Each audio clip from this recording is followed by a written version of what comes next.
Hello, everyone. Welcome to today's HYCU webinar. My name is Andy Fernandez. I'm the Director of Product Management here at HYCU. We've got a few people coming in, so let's give it about 30 seconds and we'll get started. Thank you for being here.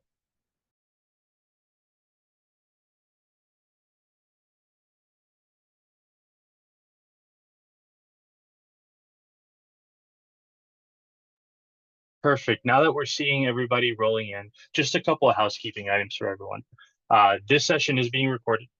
You will receive a copy of the deck. You will receive the recording as well if you just want to watch it, if you don't have enough time today, or you want to send it to your colleagues. We will be sending you an email as well with a full breakdown of this. My only mention here is if you have any questions, please use the Q&A tab, not the chat tab. Use the Q&A. If you have any questions, I promise you that we'll get to answer them either exactly when we're speaking or towards the end of the session. We have about 10 minutes to answer any question that you have. So with that being said, let's get started. The focus of today I'm very excited about because it's really focused on a specific mandate, a specific problem in the industry. This is not going to be a webinar focused on feeds and speeds. It's about intuitive and practical things that you can take home and that you can take to your organization. Now, the title is DORA and Atlassian Cloud. It's an expert approach to compliance. For those who are just joining, my name is Andy Fernandez. I'm the Director of Product Management here at HYCU, but I am joined by many other folks who I'm very excited for their presence here. The agenda for today, we're just going to talk a little bit about what the focus is. What is DORA? Is it the Explorer? Is it legislation? What does it actually mean? And then from there, we're actually going to hear from somebody who's trying to apply and work with DORA in real life. It's always best to hear from somebody who's actually implementing and working on this in their organization. And then from there, we're going to take a look at the pillars of DORA.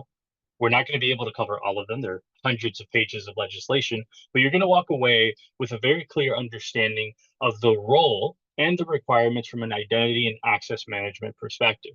And then from there, we're going to move on to the business continuity side as well. One thing I'll mention too here is this is not replacement for legal and IT professional advice. This is guidance from vendors, guidance from experts, folks who are doing this live. But if you have many, many questions around DORA, I always suggest that you work with consultants and experts in the industry. And of course, if you have any questions, please put it in the Q&A. But first, let's get started. One of the things to understand here before we even get into the legislation and the requirements is why? Why is there DORA? And the reality is there's a simple fact. This year, by the end of the calendar year, as an industry globally, we will have spent $200 billion in cybersecurity solutions. $200 billion in these solutions. Yet, if you read the news, it sounds like we're losing. It sounds like attacks, encryption events, ransomware events continue to happen, and they're happening to our critical infrastructure, whether it's energy, whether it's manufacturing, but also financial services. These are now the targets of specific new types of warfare, which is cyber. And it's not just about cyber criminals from a for-profit perspective, but also nation state-backed cyber criminals as well. So in an effort to make sure that not only government infrastructure, but also financial infrastructure, services and organizations in the EU are protected and can respond to an incident effectively, we are now seeing DORA legislation come out. But let's understand a little bit of the basics. What is it? Who is it for? And most importantly, what is the deadline for it? So DORA stands for Digital Operations Resilience Act. And essentially, this is very, very binding and comprehensive legislation focused on making sure that there's a risk management framework for ICTs. We're going to get into exactly what ICTs are in a second, but who's actually impacted? Well, this goes anywhere from banks, investment firms, credit institutions, payment processing companies. But one thing to note here, specifically with DORA, it also affects suppliers. So if your organization sells software, hardware, is involved in any ICT that focuses on financial industries, you might want to validate if you as an organization also have to comply with DORA regulation. And of course, the timeline is January 2025. This reminds me a lot of the days when GDPR first came out. And so many organizations waited to the last month to understand exactly, okay, what is this GDPR thing? Where are we as an organization? What's our gap analysis? So my advice initially, before we get into any of this, just on practical advice, is we must start yesterday. And it's important to understand from now that this is a critical priority for your organization. And the reason it's so critical because the consequences are a bit different. And of course, there's always going to be a financial consequences. I believe up to 2% of a total earnings in an organization. But the part that's relatively new is also personal liability. This is a new element of risk, a new consequence for organizations, for board members, executives who are in non-compliance with DORA as well. And you're actually going to hear from somebody who's a board member in some of these institutions in their perspective and how they're approaching DORA as well. And of course, though, most importantly, loss of customer trust. We live in an era where we know that attacks are going to happen. If the organizations that you're leveraging for your financial services, whether business or personal, are non-compliant, that fully breaks customer trust and has permanent damage to your organization. So it's very important to understand that DORA is real. The requirements you'll see are lengthy, and it's very important to start now.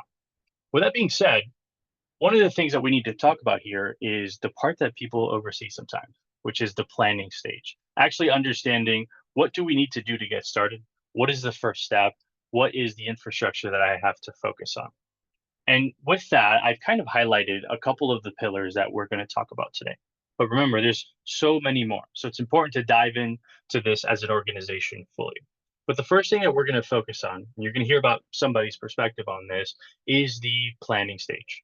We're going to talk about understanding what those ICT systems are, the classification, and most importantly, what are the frameworks and the dependencies that you have to provide here.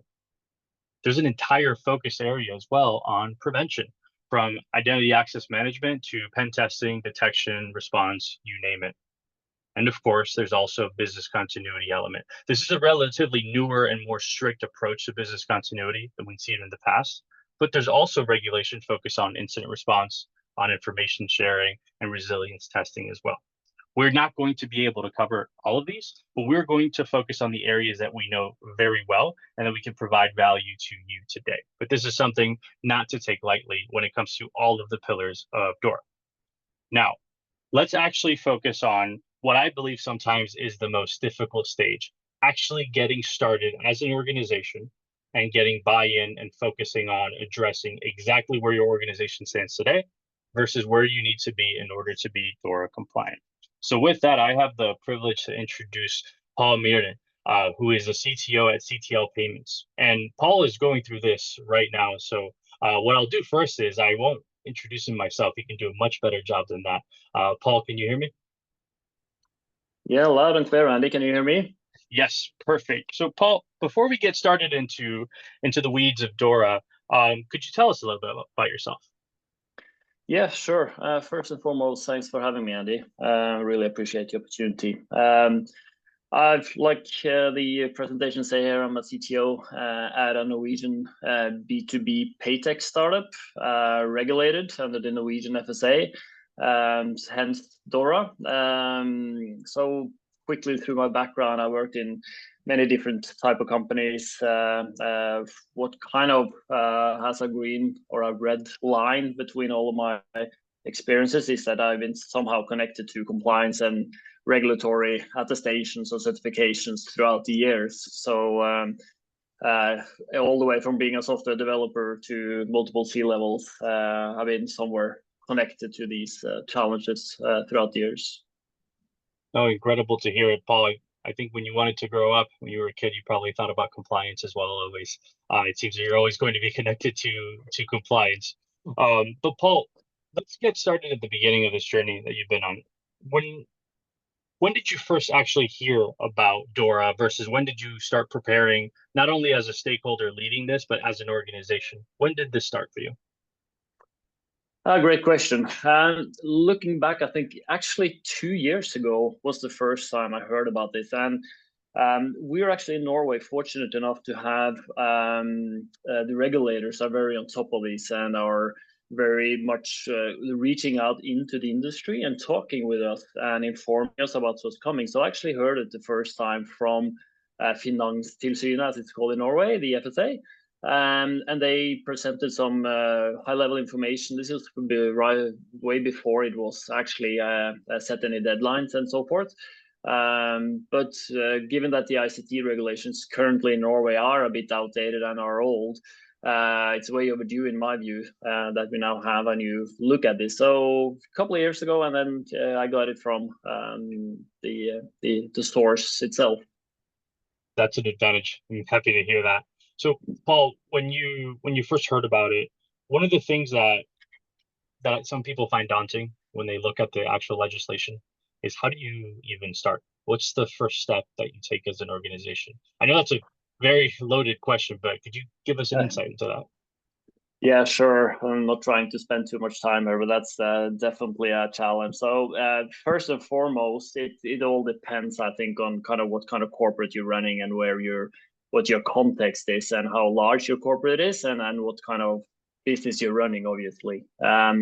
So what I started to do is you just need to start to learn what it is all about and read the things, and you will see a lot of similarities from other whether it be the old ICT regulations or ISO or stock attestations. It's a lot of things that are familiar, but after getting to know some of the changes, we can probably get back to a bit of what are the differences in a bit. But what I did is actually to pick, this is very practical advice here, is I took the 5 pillars that are stated in the framework, just put them into a spreadsheet, and everybody knows from experience that you have some kind of system in place already, whether you are a Fortune 500 company and have your own ISO 9000 quality system in place, or you have different emails or documents laying around explaining your processes and routines. You have something. So I think that is important. Coming back to all the 5 pillars that I put into an Excel spreadsheet, is that I started to map up what we had.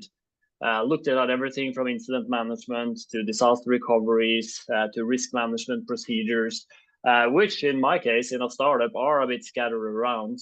There are multiple ways that they are stored and being regulated, you have to have these, but not in a very systematical way. So I started then to map these into the pillars and put them in under each and every one and started from there.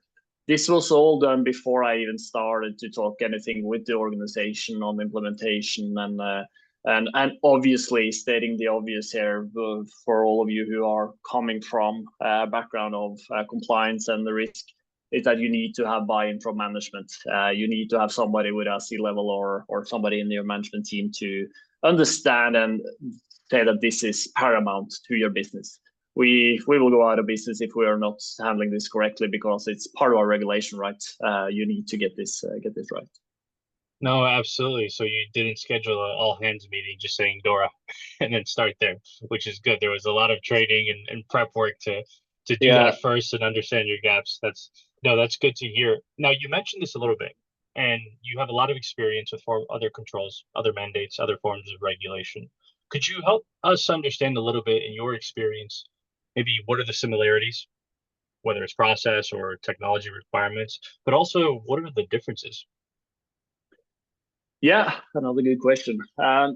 If you look at pick the similarities first, when you go through and you start to read it, there's a lot of common sense. First and foremost, if you've been working in IT and working in these areas with cloud vendors or on-prem or wherever you come from, but working in IT, you have somewhat touched upon a lot of these areas. What I see from my point of view are the main, call it focuses from the EU or from the regulators, are the focus on first and foremost cybersecurity. I think the awareness with the geopolitical things happening around us, or every day now, you see a constant shift towards constant focus on cybersecurity. So that's one aspect. The other aspect is partly what you mentioned in the beginning, Andy, about the focus on vendors. So vendor management, doing risk assessment of the companies or the providers that you're doing business with has gotten a really high focus, I see, from the regulators. No, that makes total sense, and I think you give us a little bit of insight into this. But sometimes what people don't realize in processes like this is cross collaboration might actually be the hardest part. Now, you mentioned that you were able to get executive buy-in from the team, but how did you manage or foster cross collaboration? Because we see involvement here from cybersecurity, from legal, from IT. How did you manage that? Yeah, that's probably the biggest question in all of this, based on my experience. And this is maybe what I'm most, if you can say that you have passion about these things, but I actually do.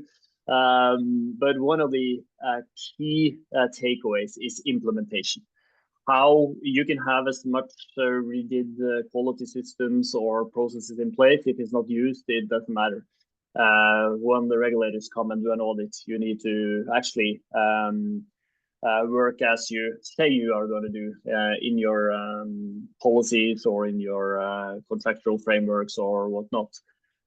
So what we did is awareness. I think awareness and focus is the key takeaway. So once you get the framework in place, you have your documents, you have your way of working, you start to arrange meetings. You sit down with the key stakeholders. So it be department heads or C-levels for that sake, or lawyers, or your risk and compliance officer, and you sit down and you talk through them. I think that's the best way of getting across company collaboration going. Then on the other side, and this is also a part which I think is more focused now in DORA, is training. So when you start then to get an understanding of how do we do an incident, then you start to do training. So we have had role plays in our companies, for example. That's a good place to start, where you do a town hall meeting, or you do a collaboration lunch exercise where you sit down and you come up and say, hey, we've had a cybersecurity attack. What should we do? And you point to a developer and say, now you're CEO. What's your first reaction? What should you do? So I think those are some of the playbooks that you should put in your toolbox when starting to roll this out. So you need to build this awareness day by day, and not just like you said, a big presentation. This is DORA. No, exactly. That makes total sense. I think, folks, by the way, everybody on the call, Paul's going to be here during the entire webinar. So if you have very, very specific questions for him, this is probably one of the best chances that you have to really understand somebody who's going through this right now. But Paul, very open-ended question for you. This is my final one, I promise. Any final advice? And could be anything from change management, anything from the vendor management, any final advice for somebody who's just starting now in their organization with DORA?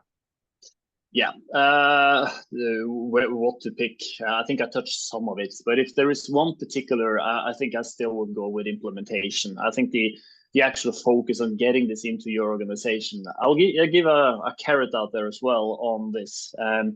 What I've experienced when you start to talk about this cross departments, for example, you start people opening up and talking about their day-to-day challenges.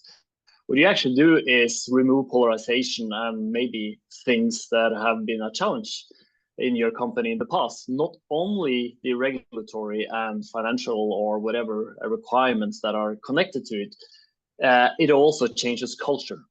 I think this is one of the kind of hidden benefits that you see by implementing a framework or attestation or ISOs, whatever you're going through, by getting people to talk together about challenges and how you do an incident or how you do your disaster recoveries.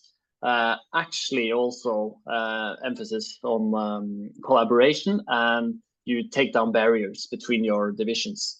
So focus on implementation, get your crowd engaged. I guess that's the key thing that I've taken away over the years. No, that's excellent. And implementation is critical. Something else that you mentioned that resonates with me. I come from disaster recovery background, and I always saw customers having very fancy run books, but they were never executed. And when the attack actually, or when the recovery process actually happened, people didn't really know what to do. So these role plays are also an incredible idea, and I'm very, very happy to hear that. But Paul, thank you so much. This is not the last you'll be hearing from Paul. We have a lot more to cover, but I wanted to thank you for your time here. No worries. Appreciate it. Of course. And you'll see me ask Paul a couple of questions as well, just because I know exactly what his organization is going through. But one of the biggest areas, and Paul mentioned this too, is a focus on the vendor management and vendor risk as well. And one of the areas where we see a very large challenge is people's understanding of what am I actually responsible for when it comes to cloud and SaaS applications? ICTs could be ICTs on-prem. It could be a cloud service. It could be a business application. Doesn't matter where you're running it, but an ICT is an ICT. And if we all get on a time machine and we go back, 15, 20 years ago, it was a little bit more straightforward from a compliance perspective. Why? Because you had a data center and maybe you had colo facilities, but in this data center, you had a castle. All of the applications were deployed as server or data center applications. And it was all unified. They were all virtual or physical machines that you had to worry about. And you had unified networking, you had firewall infrastructure, access control, everything was on-prem. And you had a data center centric approach. But where are we today? We have organizations, whether they're slowly adopting cloud or they're fully cloud native, but we're now seeing that these ICTs are now all over the place. What used to be a server or a data center, for example, in Atlassian, is now primarily consumed as a cloud service as well. So one of the biggest threats that we see is organizations assuming that they're not responsible for those ICTs that are cloud-based ICTs. But under the eyes of DORA, all applications that are used in an organization are part. And the best way to talk about this is to use my dumb analogy of a parking garage. So think about it this way. What is the garage responsible for? You go in, what do you expect? You expect that I can pay, that I can access the garage, that the lights are on, that my car is there. And then when I come back from dinner, my car is still there. But what happens if I leave my window open, or somebody scratches my car, or somebody slashes a tire, or even hits my car? Well, it's my responsibility. The garage never ever takes liability for this. It is on the owner of the car to protect themselves. Cloud services are exactly the same. They maintain the system. They're responsible for high availability, for disaster recovery of the system. But you, as the owner of the instance or the tenant, are responsible for making sure that you can protect your data. For example, if you make your password or 1234, and there is a cyber event and you are hacked, the vendor cannot take responsibility for that. You have to take matters into your own hand, especially when it comes to access control and identity access management. So we talked just a little bit about planning, but another critical area that I want to mention here now is exactly that: leaving your window open, not following the right processes for access control, for identity and access management. This is not only a specific requirement inside of DORA, but what you do with your IAM will also help you gain a compliance elsewhere as well, which is why I'm very, very happy to introduce the Kantega team here. Anna-Karin, welcome. How are you? Thank you very much. Perfect. So Anna, I'm going to leave the floor to you and to Steinar to introduce yourselves. I'm very, very excited for what you're going to cover. This is an area that I don't see people talking about, especially in the context of Atlassian Cloud. But the lessons that you learn here on IAM, on backup, on planning, apply to all services. But we're going to take now a specific focus on the Atlassian Cloud side. Thank you very much, Andy. So my name is Anna-Karin Østlie. I am the CEO of Kantega SSO, but I am also a board member of two entities. One is a bank and the other one is a payment company that are impacted by the DORA regulations. So that means that I feel in the same way as you. I know what it's like to be personally responsible for the legal consequences of non-compliance. Together with me today, I have Steinar Line. He's the CTO of Kantega SSO, and he will be ready to answer technical questions towards the end of the presentation. But in the coming 20 minutes or so, our aim is to help you as CTOs or IT admins understand how you can leverage identity access management techniques to improve your compliance position in DORA. So Article 9 in the Digital Operation Resilience Act clearly states that as a regulated entity, you are required to limit access to your digital assets to what is required for legitimate services. It also states that you as a regulated entity are responsible for making sure there are sound administration processes in place to maintain the right accesses. And that might sound easy on paper, but in practice, it's actually quite complex in our experience. the reason for that is that these accesses, they belong to people, and people in the organization, they move around, they change jobs, they change departments. Sometimes departments merge, companies merge or get divested. And every time a change like that happens, the IT administration has to stay on top of and make changes to be compliant with DORA. In addition, we see as financial industry value chains open up, that there can also be, to an increasing extent, legitimate reasons for opening up your infrastructure to externals. So for example, customers, vendors, or business partners, and that adds even more complexity to this area. So if you're moving on, Andy. In Kantega SSO, we base our approach to identity access management in DORA on KPMG's framework, and KPMG divides the areas where identity access management can make a difference into 5. Number 1 is ICT risk management. Number 2 is incident reporting, which is very important in DORA. Number 3 is third-party risk management. Number 4 is information sharing, so both internally in an organization, like Pål talked about, but also with business partners and with the regulator. And the 5th one is resilience testing. So in DORA, you are responsible to do a yearly resilience testing, and you are responsible for making a more extensive penetration testing at least once every 3rd year. And for each of these 5, I will now explain how identity access management can make a difference. So starting out with the first group, ICT risk management. So from an identity access management point of view, there are 2 points where risk is, where it's extra important to be vigilant about risk. So the first one is where accesses are provisioned.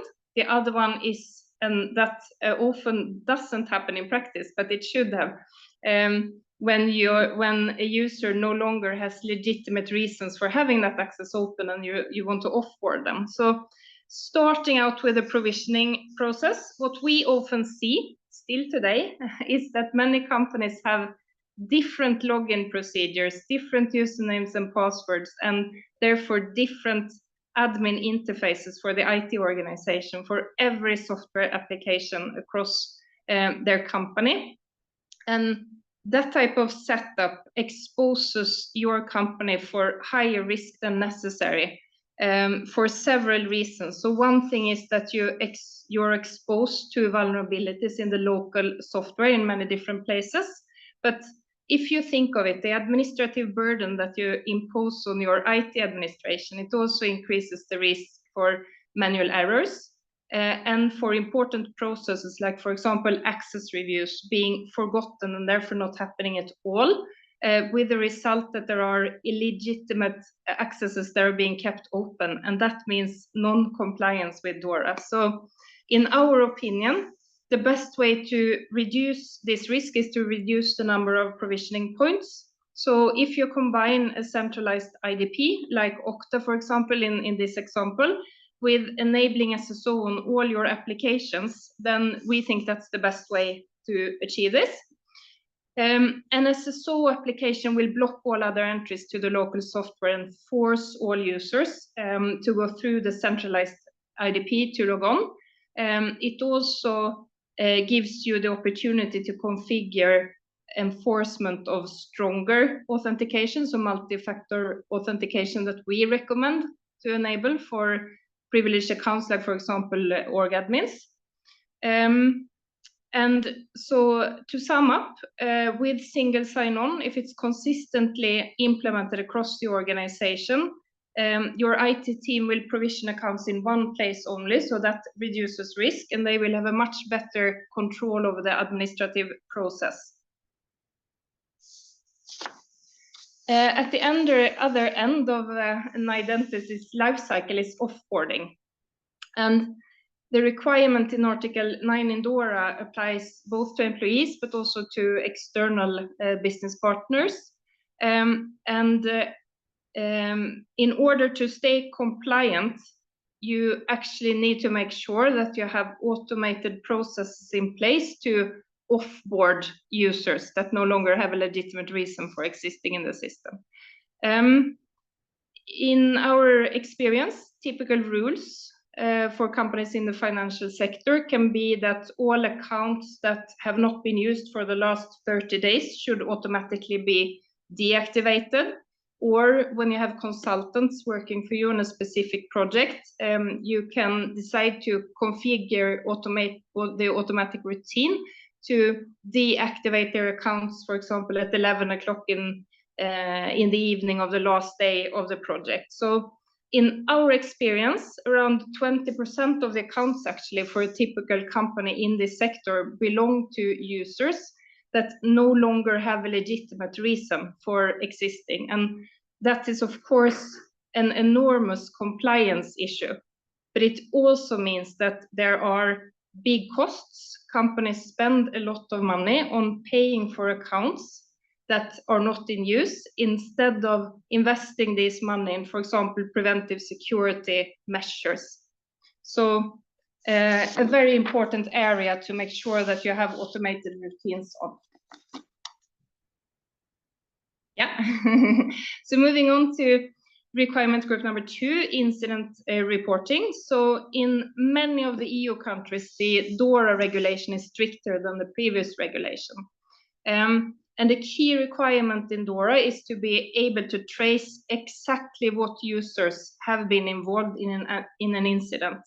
In order to be in a position so you can actually give that information to the regulator, you have to make sure that your software providers are logging all login attempts. So both the ones that are successful, but also the non-successful ones, and what is the reason for this attempt not being successful. We also see that a typical situation that can sometimes at least lead to unexpected outcomes is when you upgrade your software. So we recommend that you should make sure that your software providers automatically back up the configuration ahead of a software upgrade. And ideally, you should also be able to trigger these upgrades based on your own business logic. So an example of why it's important, in a previous job, I was responsible for the intrabank clearing system in Norway. The intrabank clearing system transfers billions of dollars every day. And the way these transfers are organized is that they happen 5 times a day at defined time windows that have been agreed upon among all the almost 150 banks in Norway. And for us, of course, in that organization, it was really important to be able to tie configuration backups to this time window so that we backed up all configurations right before a big transfer. In Kantega SSO, we have many customers with similar needs like that. So the way we have chosen to give them the opportunity to trigger backups is by opening a REST API where they can do that, but it's many different ways of doing it.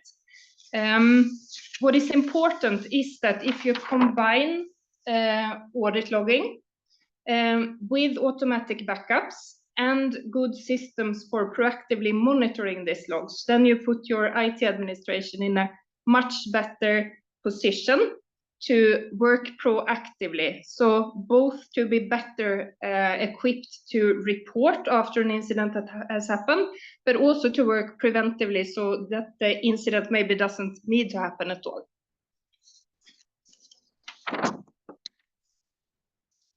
So moving on to group number 3 in the KPMG framework. Like I said before, over the last 2 decades or so, we have seen financial value chains opening up, and to an increasing extent, banks and other financial institutions want to let, for example, customers, business partners, or vendors into their infrastructure. In our experience, these users make up 5–10% of the total user base for a typical organization in this sector, but they often take more than 50% of the time and attention of the IT administrator. The reason for that is that very often the processes for these users are less formal, or there's less formal processes put in place than for own employees. So if your business has a legitimate need to let externals in, we recommend that you consider 3 things when you put processes in place. The first thing is to consider, does the user or this user group really need full access, or is it enough with a read-only access, for example? In many cases it is. Number 2, it's really important to make sure that you have software solutions in place that allow you to monitor these users' activity, so that your IT administration can respond quickly to changes in behavior and close down accounts that no longer seem to be used.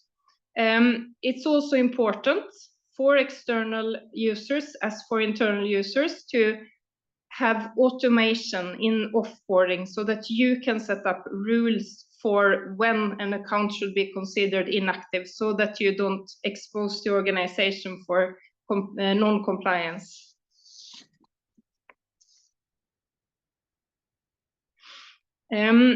The 4th part of DORA, according to KPMG's framework, is incident reporting. It's a key concept in DORA that organizations that work together are much better equipped in the face of a threat than if each one of us work alone. And because of that, the sharing of information is a really important part of DORA.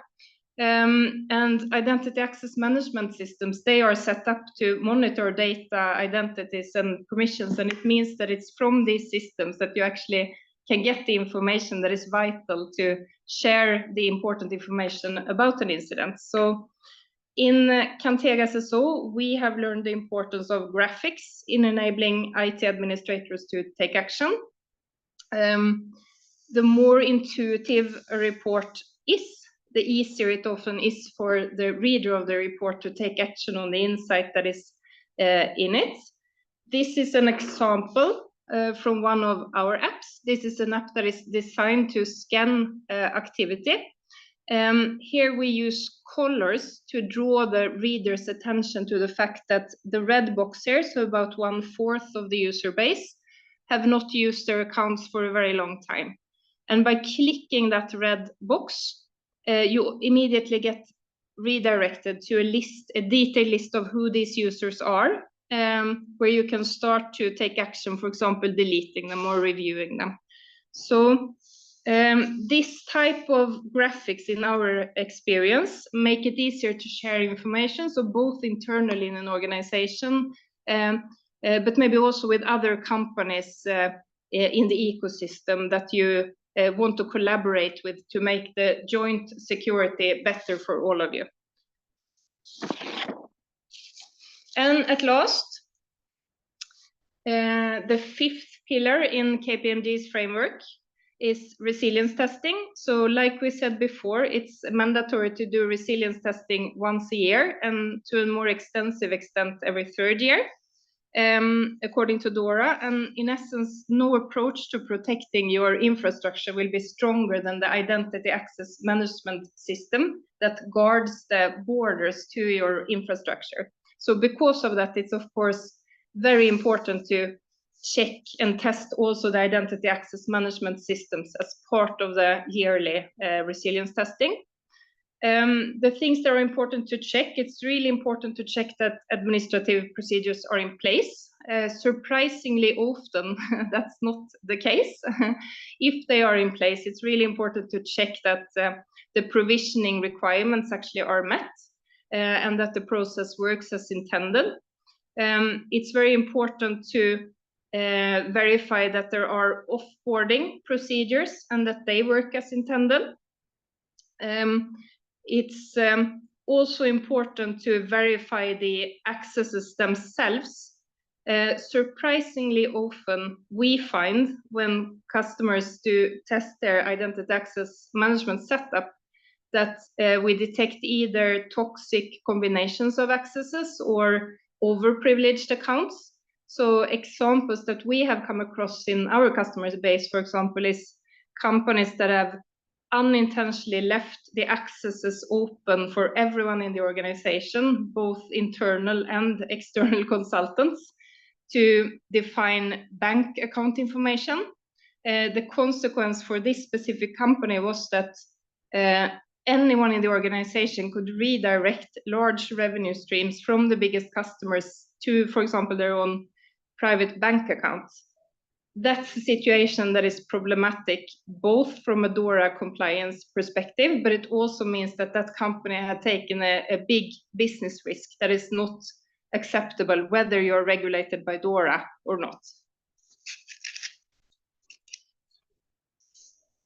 Yeah, so to sum up, there are 8 key questions that we in Kantega SSO recommend that you ask your IT administration or your vendors to verify that you will be in a compliance, or that you will be in compliance with DORA before January. Number 1 is, do you have one source of truth where the digital identities for all employees and all applications are managed in one place? Have you enabled single sign-on for all software applications across the whole organization? Does the identity access management software support logging of all login attempts, both the ones that are successful and the ones that failed? Does the software automatically back up configuration proactively before any software upgrades? Does it support you to trigger configuration backups based on your business logic? Do you have processes in place for rule-based automatic offboarding of users so that you don't leave illegitimate accounts open? Does your identity management software support SSO identification of legitimate users when they come from an external domain? So when you let customers, vendors, or business partners into your infrastructure? And does it support monitoring and logging activity for all users, both your own internal employees and external partners? If you use either our single sign-on or our user cleanup apps, then we have features built in to help you with this. If not, we are of course here to answer any questions or discussions of how we can help you. So with that, I leave back to you, Andy. Anna, thank you so much. And for everybody in the audience, we have many folks, and everyone has stayed because this information is so interesting because of what Paul and Anna have mentioned. But one of the areas that we've noticed here too with what Anna has mentioned is a lot of organizations underestimate the risk of disgruntled employees or employees being socially engineered. In fact, some of the highest profile cases that we've seen in certain hacks are from social engineering, and there was bad hygiene around access management and policies. And it's not just I have all of my applications at the SSO level that I have at the corporate level, but you also have to go deeper into application-centric SSO as well. That's why what Kantega is doing here is incredible. If you have any questions for Anna, for Steinar, and the team, please, they're going to stay the whole time.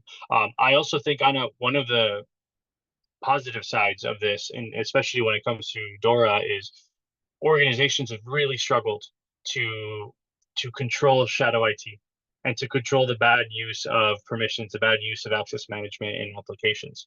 DORA and the massive consequences behind it are a perfect way for IT organization to finally wrangle those last few applications that are not part of SSO.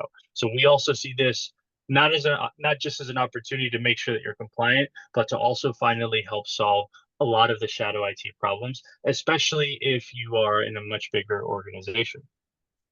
I absolutely agree. And because this is now at the table of the board, because your board members are personally responsible for the consequences if you're not compliant, it also means that it's easier for an IT organization to get funding for doing these changes now, even if they, in many cases, maybe should have been done already before the regulation came.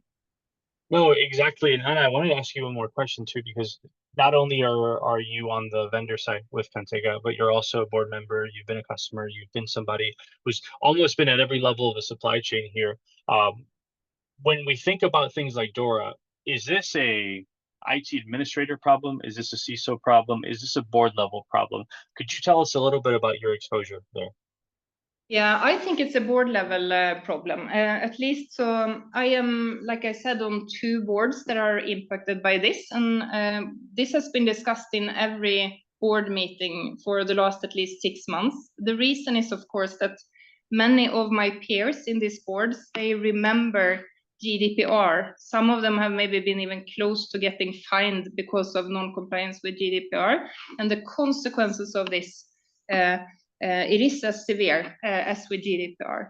So in my experience, I think it's board responsibility. It definitely is. It's a concern keeping identities open. For example, in the case of this organization that actually allowed anyone in the contact with the organization to redirect revenues to their own private accounts. So no one did it, but they could have.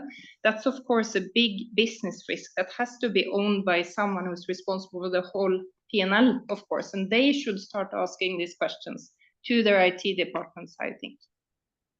Absolutely, Anna. One of the last things I'll mention in this topic too is sometimes I talk to a lot of organizations, even startups or organizations that are growing quickly, and they don't think they are at this level of risk yet. And usually the guideline that I provide them is if you don't know the names of all of your employees now, you're probably now officially in the territory of disgruntled employees. And this is something that doesn't just affect a Fortune 500 organization, right? This is something that is important to anyone under DORA, no matter the size. Absolutely. And that's why it's so nice to see people like Pål. So Pål runs an organization with, I think, around 15 employees or something like that. He is best in class, at least among the people I have seen, in working very proactively with this. So it's great to start when you are that size, when you still have a little bit of an overview of how everyone is, because as soon as you start growing, it's going to be impossible for the IT administrator to have that overview without having help from the whole organization.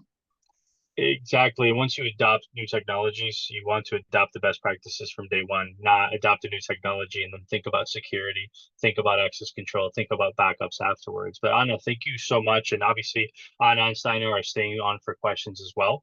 And if we talked about, there are many pillars. We're not going to be able to talk about all of them today.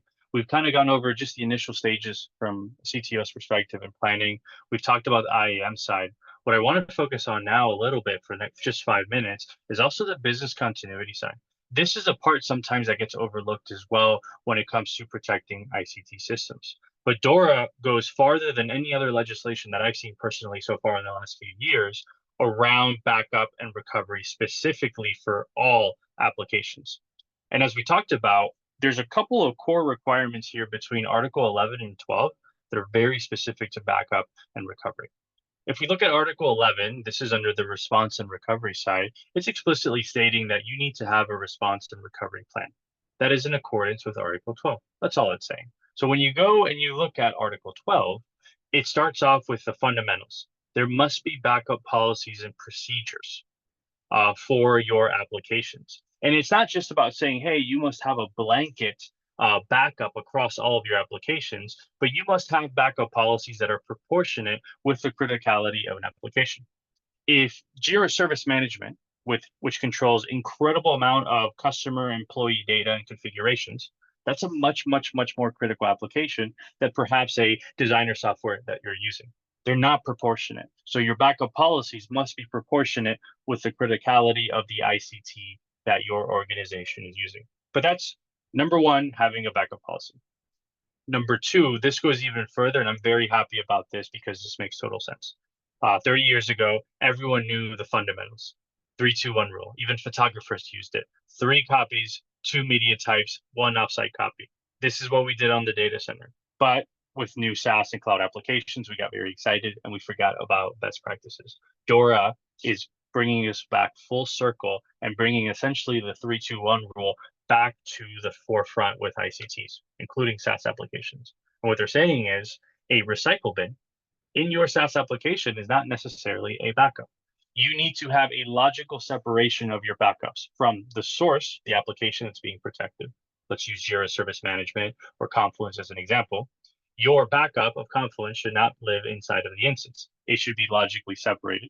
And the copies of those backups should also be logically separated off-site, hence the 3-2-1 rule. That is a critical requirement to think about. And of course, like with IAM, like with prevention, like with incident response, it needs to be documented. And it needs to be documented across all of your ICTs, not only in the process, and like Paul mentioned, also being able to role play, but also being able to effectively test this, depending on the criticality of the data. Some yearly, some applications, the most critical ones, on a quarterly basis. Now, these are not difficult requirements, especially for industry veterans who've been doing this for decades. This is stuff that you can do in a data center very easily. You run a uniform backup, you store it on a backup appliance, you test it on a quarter, you order pizza for everybody, and on a Saturday, you do your testing. But SaaS is a little trickier. And that's where HYCU has really built a leadership and a focus. And being able to say, look, first of all, with DORA, it's requiring backup, it's requiring policies, it's requiring the abilities to store them and separate them logically. But you also don't want to use a backup tool for every single application that you have. Otherwise, you are now managing logging and you are managing policies and runbooks for 10 to 15 backup tools, right? If you have a separate GitHub backup, a Jira backup, a Nutanix or VMware backup, you now also have to have an Excel sheet that Paul has dedicated to backup software. The goal of what HYCU is able to do, not only as an Atlassian Ventures company, but with Cisco, with Okta, and Bain Capital, is protect your Atlassian suite, but also everything in your DevOps and ITSM toolchain. Just as critical as Atlassian is, so are other applications in your organization, especially things like Salesforce, and of course, tier 1 critical applications, prod.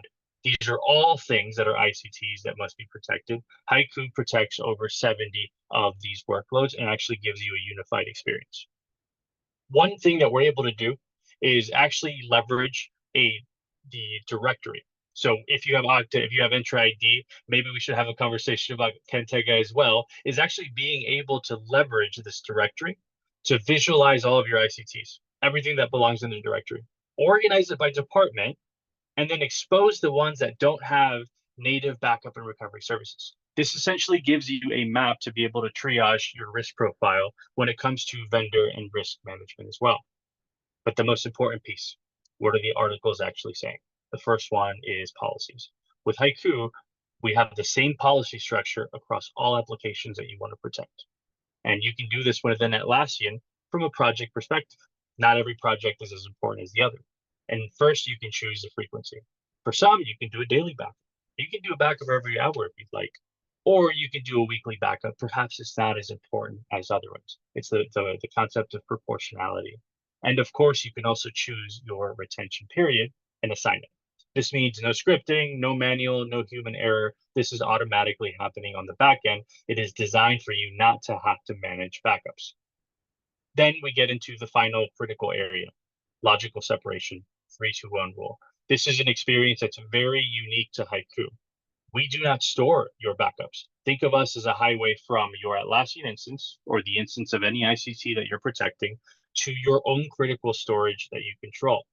The data is always encrypted at rest and flight.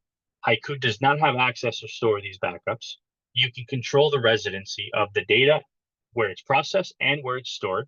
And of course, you can manage the networking, the access control as well. And for those that have extremely critical production applications, you can also enable object lock for them as well. It's not just AWS. You can do this with Azure. You can do this with Google Cloud. You can do this with Wasabi, AWS, and S3 compatible storage. We're the only vendor that can provide a logical separation that is truly offsite, that is in control of the customer, not adding yet another third party that hosts your data for you. And of course, being able to recover and test the recovery. If you have a backup, no matter how nice it is, if you never tested the recovery, you probably don't have a backup. You do not want to wait. And as Paul mentioned, having a role play for the organization is critical. In that role play, in those runbooks, actually testing a recovery is critical. You do not want to test a recovery in an audit or in an actual cyber attack. It is too late for that. And ultimately, you also want to make sure that you have logging, that you have demonstrable recovery. Once again, you can have a backup, you can have a recovery, but if you have no framework, you have no logging, you have no evidence of this, then technically you could still be non-compliant. So what HYCU does is it comes once again, access control is critical, it's MFA enabled. Every single backup, recovery, access activity is logged. You have documentation. You even have notifications of everything that you can enable via webhooks. and also role-based access control that's native to HYCU. And of course, with the resilience testing, you can test this regularly as well. Now, to our respective products between Kantega and HYCU, we can talk about this for hours, and perhaps we can have a conversation later on about this. But what I really want to focus at now is just on making sure there's a couple of questions from the audience. Here are 2 things that you should do. First is to get started. You can actually have a HYCU free trial if you would like to. And there's also going to be a link in the chat to be able to ask Kantega for more information, to be able to see this live, and even ask Anna as well for the checklist. We're going to send you the deck, but perhaps she has more that she can provide you, especially because all of this comes from KPMG's requirements as well. But what I'm going to do now is I'm going to ask a couple of questions specifically to Anna, Paul from the audience. One of the questions that has come up several times is, Paul, your organization has dozens of employees. There are organizations like yours that have to be compliant, but there are also organizations with thousands of users and thousands of employees that have to be compliant as well. One of the big things here is you're using SaaS and cloud applications. You're not running applications in your own data center. How has this shifted your approach or your focus when it comes to DORA or any other compliance? Yeah, that's another very good question. I believe one of the, if you go back, I'm old enough to remember the days when we ran tape backups, when we sitting in cold server rooms and switching these tapes. I'm still to the day today unsure if I sleep better with the cloud backups or the cloud systems we have today, or with the old backups that I could actually manually test. But that's a different story. I think it's important to understand, as you mentioned earlier, Andy, that even though it's a cloud, it's still you who are responsible for what's to exist in the tenant and the resources that are there. And I believe it's important to do these regular drills. But what's probably more important is to get focus on it. I see so many people thinking that a disaster recovery need to be, it's kind of binary. You need to restore everything, even your application servers. It all comes back to the risk policies. So because a management team or the board members could look at your risks in a very different manner than your IT administrator, for example. So getting your risk policies in place first is a key, because maybe that you don't need to back up that system because it's not risky. You can regenerate the data, for example. That can also be another factor. So I think starting to understand what is your has the biggest risk in your company, and then at the same time understanding what is your RTO and RPO. And it doesn't need to be perfect at the beginning. You can start by linking it to your policy, and then the next time you run a drill, see if you can get it down. See if you can get the point objective closer or even more data into your review. But it all depends on how you look at it from a risk. My experience is that the risk is always, or not always, in most cases, jumped over, and it starts with the IT team. Hey, start with building backups and restore. So that's kind of like the 2 cents from my point of view. No, that's a great perspective, and it makes total sense. And we have time for one more question for Anna and Steinar. One of the areas is what we're seeing is a lot of the former approaches to compliance are data center focused. Now we live in a space of application centric. You have to look at every single application.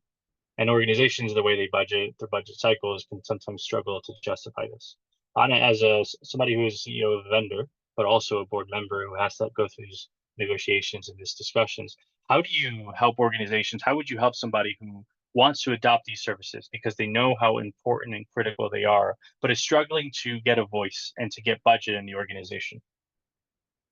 Yeah, I think it's very much about the way you talk about things. So finding stories, finding examples that really have a business impact for the person who is responsible for the whole organization. So in the example that I illustrated, for example, if not having proper identity access management in place leads to situations like revenue flows potentially being directed directly to private accounts, for example, external consultants. I think it's very much about telling these stories and telling them in context of what the big business impact is. And in our experience, at least, keeping identities open always has a very large, or exposes the organization to very high business risk. So I think very often when it's difficult to get budget, one of the reasons, at least, is that IT departments tend to talk in very technical terms and very detailed terms, and then board members or CEOs just